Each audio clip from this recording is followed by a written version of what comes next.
Hey guys, welcome back to part 2 of my convention haul. I got the first part uploading as we speak, and I got probably going to show another pile of Silver and Bronze Age stuff from the $1 and $2 boxes, and show some autographed books I got. Okay, got some more Amazing Adventures 36.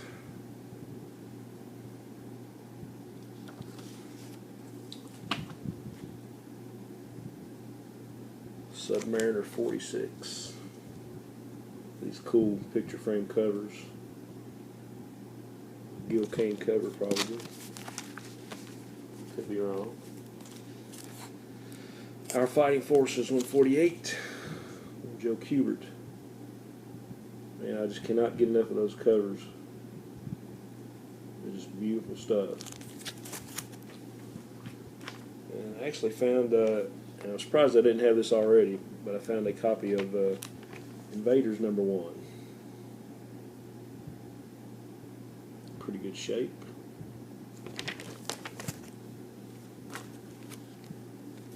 Avengers 103 against the Sentinels. Action Comics 347, 80-page guide. There's some cool Supergirl reprints in there.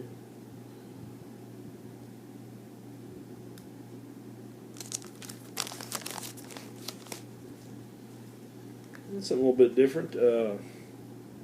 Undersea Agent from Tower Comics, from the Thunder Agents. It's actually another square-bound book.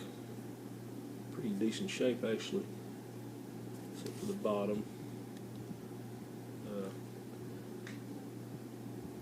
Those of you with a keen eye will recognize that is a excuse me, that's a Gil Kane cover.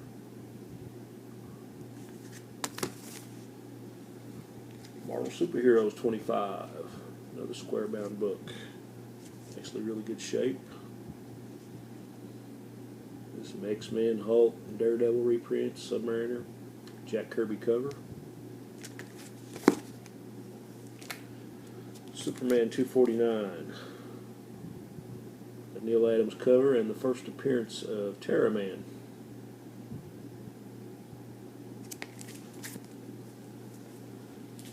And the next three, actually a series that I haven't got to read yet, and I've been wanting to. I found 3 issues of it.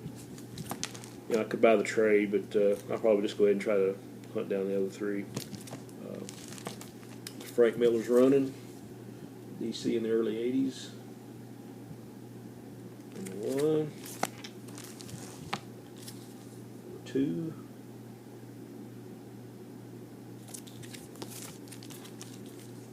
Number 3.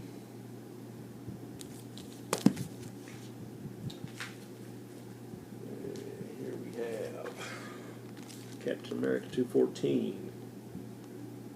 Part of the Jack Kirby run. I know that's a Jack Kirby cover.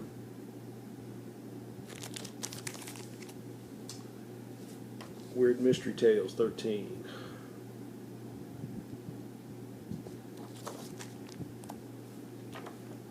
What If number 3. What If the Avengers Had Never Been. And this has Gil Kane art. Very cool. Captain America and Falcon 204. More Jack Kirby.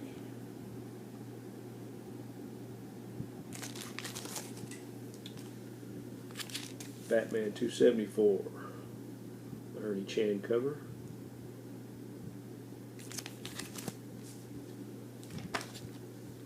Avengers 108.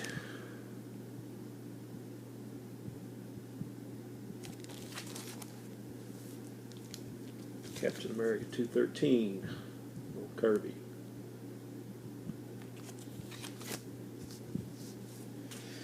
Mighty Samson. 14. I think I got turned on to this book by Howler Mouse and a couple other guys, and I've got a few issues and I'm really enjoying this, and you gotta love these painted covers. And I'm about anything post-apocalyptic. So, thanks, Tim and friends.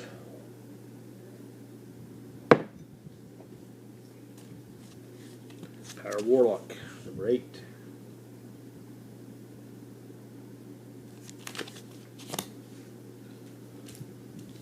Vault of Evil, number 11.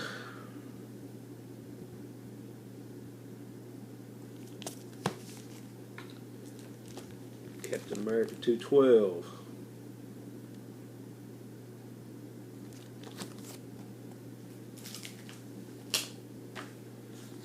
$210.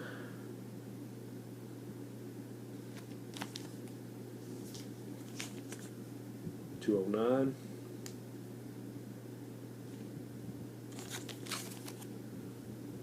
Forbidden Tales of Dark Mansion, number 13. Really nice Mike Kaluta cover.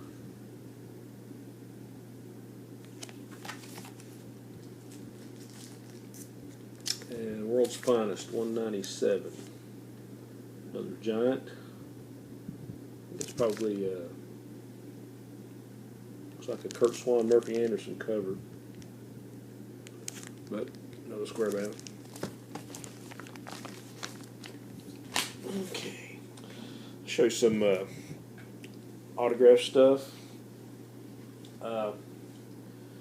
These two were signed by Craig Boldman, and for those of you who don't know, Craig was a long-time writer for the Jughead comic.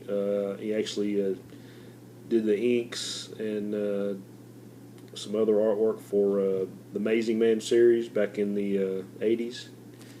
And here's actually he did the inks on the stories in here.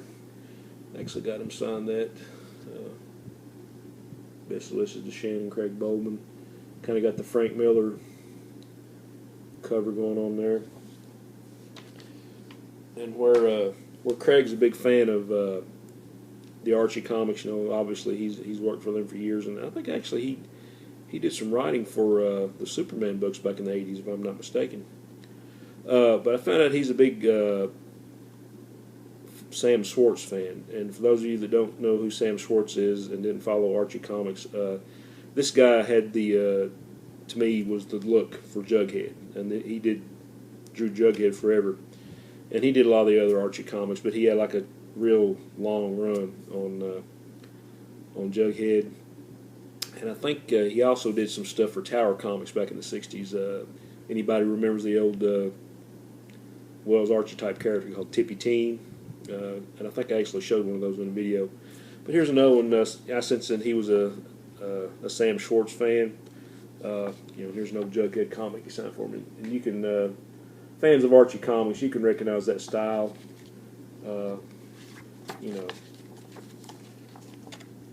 That was the to me that was the artist to draw Jughead, Sam Schwartz. And he signed it up there to Shannon Craig Bowman, a fellow Sam fan. So I thought that was a pretty neat guy. I had a big long conversation with him. Actually bought a piece of original art for my sister because she's a fan of the Archie stuff. So I got him to do a picture for her, and he signed it. And really nice guy. Had a nice conversation with him. Okay,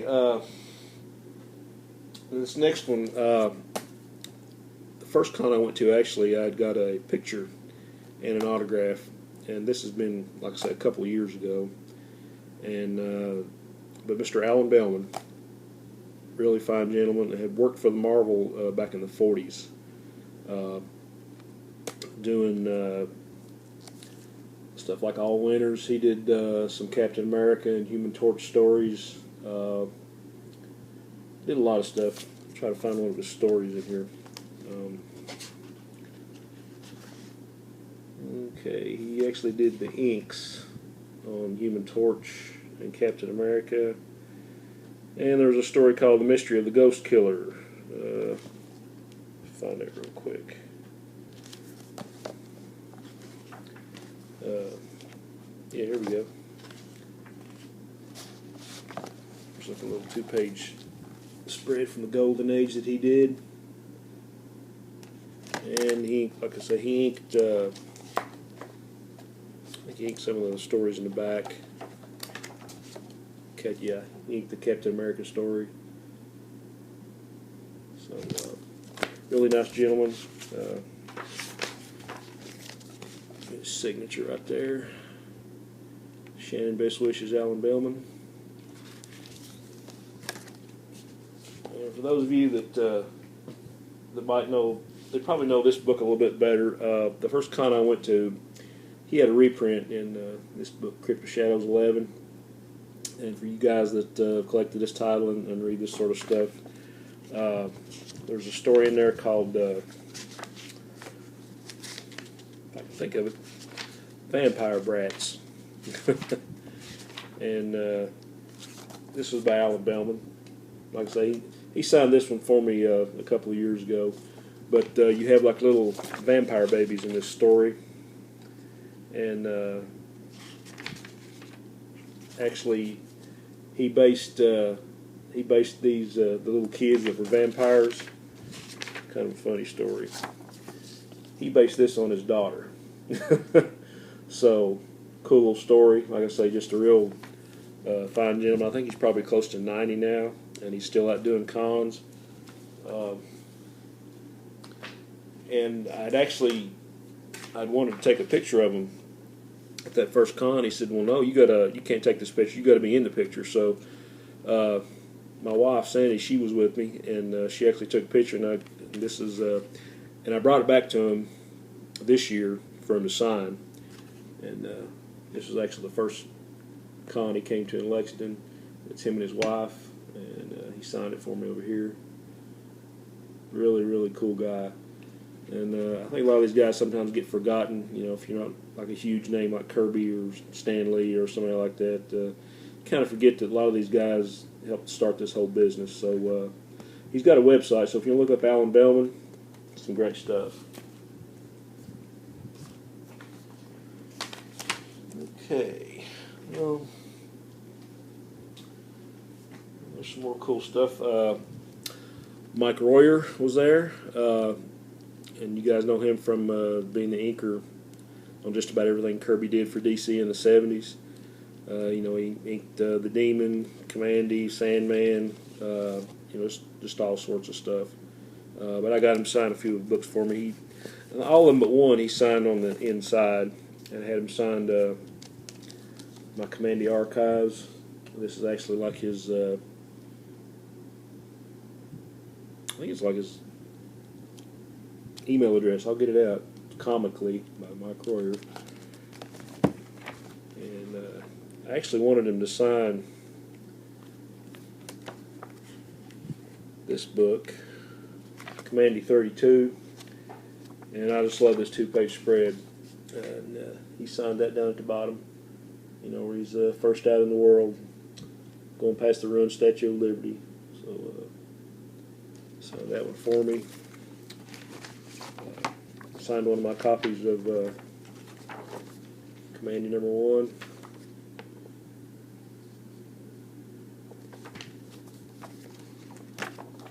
Demon number 1.